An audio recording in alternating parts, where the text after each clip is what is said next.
कभी सोचा है कि सिर्फ सोचकर कंप्यूटर चलाना या विलुप्त हो चुके जानवरों को वापस जिंदगी में लाना कैसा होगा? ये सब आप सिर्फ साइंस फिक्शन की बातें नहीं रहीं। आज हम उन कमाल की टेक्नोलॉजीज की दुनिया में जा रहे हैं जो हमारे आने वाले कल को आज ही एक नया आकार दे रही हैं। तो चलिए देखते हैं कि कैसे कल की कल्पना आज की हकीकत बन रही है। देखिए, हम अक्सर भविष्य के बारे में थोड़ी निराशा वाली बातें सुनते हैं, है ना?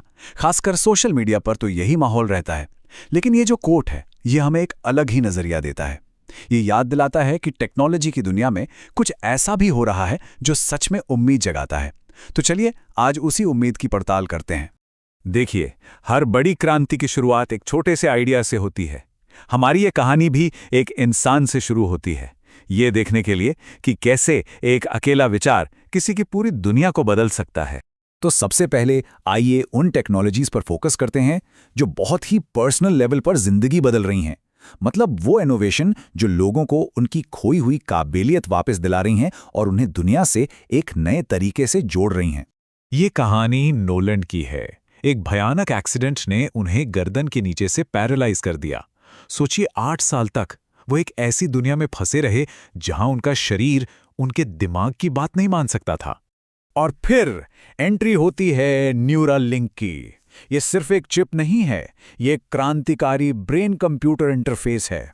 इसे सर्जरी से सीधे दिमाग में लगाया जाता है, जो नोलन जैसे लोगों को सिर्फ अपनी सोच की ताकत से डिजिटल दुनिया को कंट्रोल करने की एक जबरदस्त क्षमता देता है। नोलन के ये शब्द अपने आप में सब कुछ कह देते हैं। जरा कल्पना कीजिए, सालों की शारीरिक कैद के बाद अब वो सिर्फ सोचकर वीडियो गेम खेल सकते हैं या दोस्तों को मैसेज कर सकते हैं।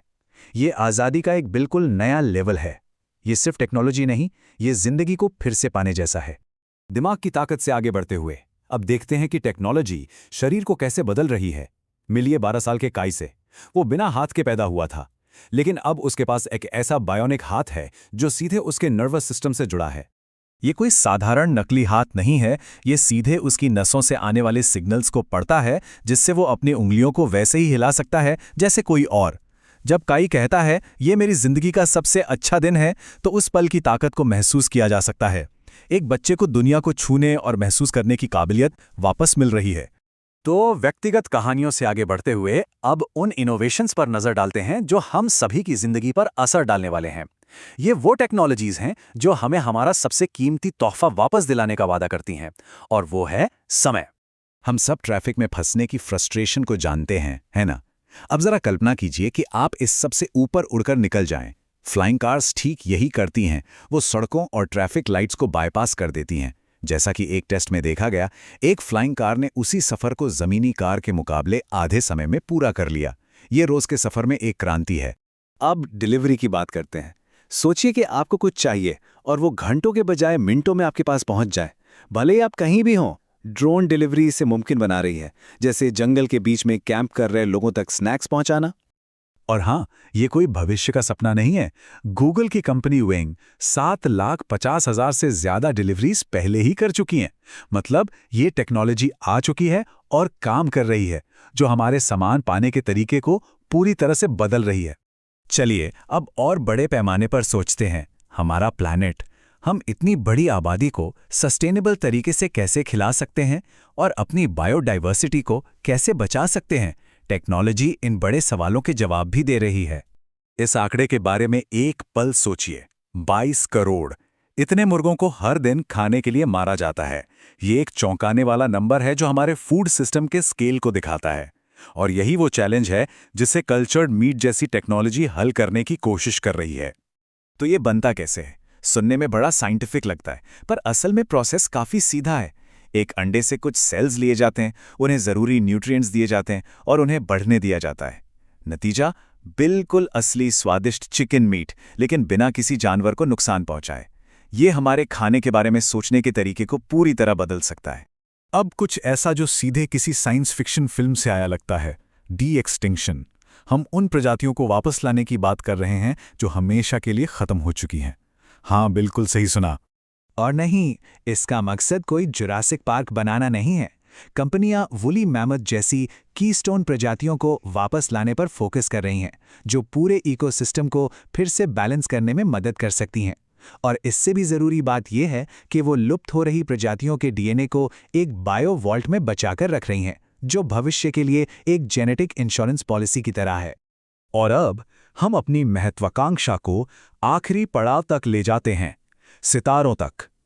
हम उन टेक्नोलॉजीज को देख रहे हैं जो मानवता के अस्तित्व को लंबे समय तक सुरक्षित कर सकती हैं और हमें एक मल्टीप्लैनेटरी स्पीशीज बना सकती हैं। किसी दूसरे ग्रह पर रहने के लिए आपको अपने साथ एक छोटी सी पृथ्वी ले जानी होगी।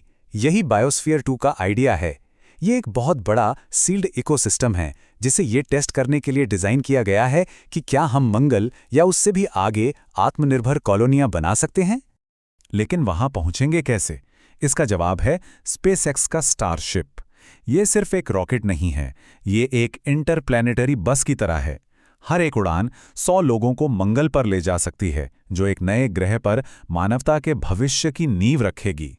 इस चुनौती के स्केल को समझने के लिए बस ये सोचिए, पृथ्वी के एटमॉस्फेयर में वापस आते समय एक स्टारशिप को जबरदस्त गर्मी का सामना करना पड़ता है। इससे बचने के लिए उस पर 18,000 अलग अलग हीट शील्ड टाइल्स लगाई जाती हैं। ये इंजीनियरिंग का एक अविश्वसनीय नमूना है। और असली मकसद क्या है? सिर्फ कुछ रॉकेट बनाना नहीं, बल्कि एक पूरी रॉकेट फैक्ट्री बनाना। लक्ष्य हजारों स्टारशिप बनाने का है, जो इंसानियत को एक बैकअप प्लान देगा और हमें सचमुच एक मल्टीप्लैनेटरी स्पीशीज बना देगा। तो जब हम इन सभी टुकड़ों को एक साथ जोड़कर देखते हैं, एक पैरालाइज्ड इंसान से लेकर मंगल ग्रह के खोजकर्ता तक, तो हमें क्या दिखता है? हमें सिर्फ अलग अलग इनोवेशन नहीं दिखते, हमें इंसानी दिमाग की एक अविश्वसनीय तस्वीर दिखती है और भविष्य को लेकर आशावादी होने की एक बहुत ठोस वजह भी। हमने देखा है कि कैसे एक छोटा सा आइडिया किसी की दुनिया बदल सकता है और कैसे वही क्रिएटिविटी हमें सितारों तक ले जा सकती है। ये हमें एक आखिरी सवाल पर लाकर छोड़ता है। जब इंसानी सोच और टेक्नोलॉजी का संगम होता है, तो हमारी कहानी का अगला चैप्टर क्या होगा? भविष्य लिखा जा रहा है और हम सब मिलकर इसे लिख रहे हैं।